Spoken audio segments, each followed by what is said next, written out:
When I was 10 years old, my family rented a cabin deep in the mountains of Colorado. It was supposed to be a peaceful winter vacation. Snowboarding during the day, hot chocolate at night. But on the third day, a blizzard rolled in unexpectedly. Visibility dropped to almost zero. The wind screamed through the trees like something alive. My parents told my younger brother Ethan and me to stay close to the cabin. That's when Ethan disappeared. I noticed he was gone after only a few minutes. I shouted his name, but the wind swallowed my voice. I followed his footprints in the snow, but they didn't lead away. They led toward another house, a house that wasn't there yesterday.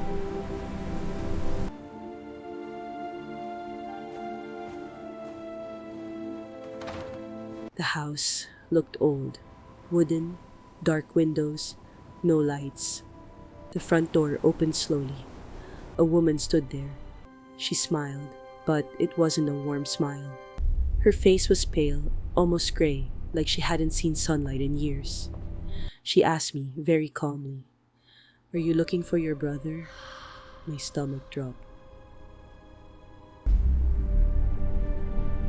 Inside the house, I stepped inside. The air was warmer but wrong. No furniture, no photos, no signs of life. Then I saw Ethan. He was standing in the corner, staring at the wall, completely still. When I grabbed his arm, he screamed.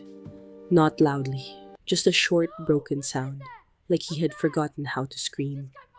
The woman was suddenly behind us. She whispered, "You shouldn't have come."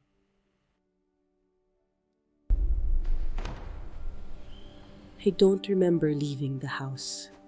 The next thing I knew, my parents were shaking me outside the cabin. Ethan was crying uncontrollably. Police searched the area. That house, it didn't exist. No foundation, no ruins, nothing. To this day, Ethan refuses to talk about what he saw inside. College ski trip. Years later, during college, I joined friends on a ski trip. Everyone was drinking, laughing, enjoying the snow. That's when two girls approached us near the ski lift.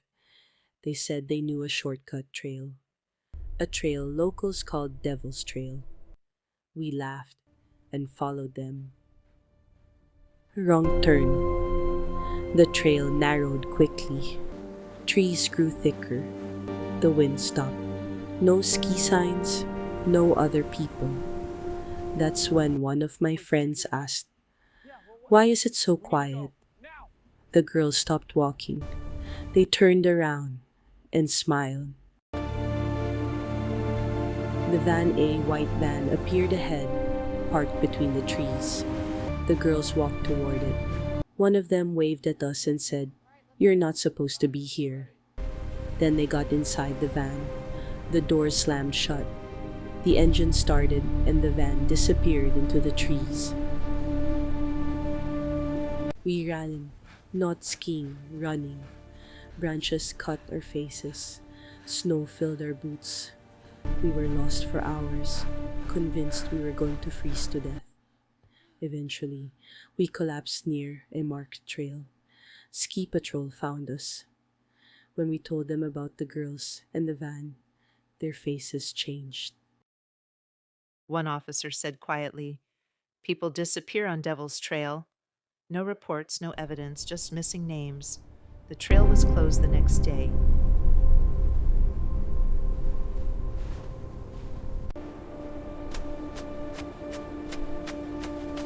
This happened last winter.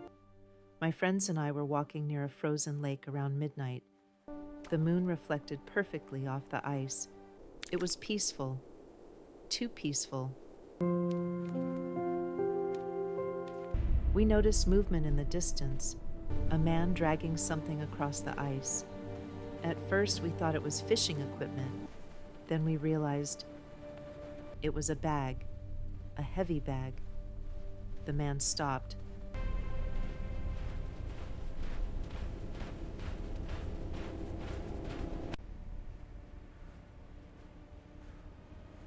He opened the bag.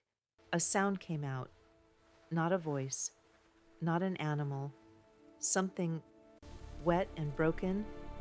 My friend whispered, "Run." We reported it to the police.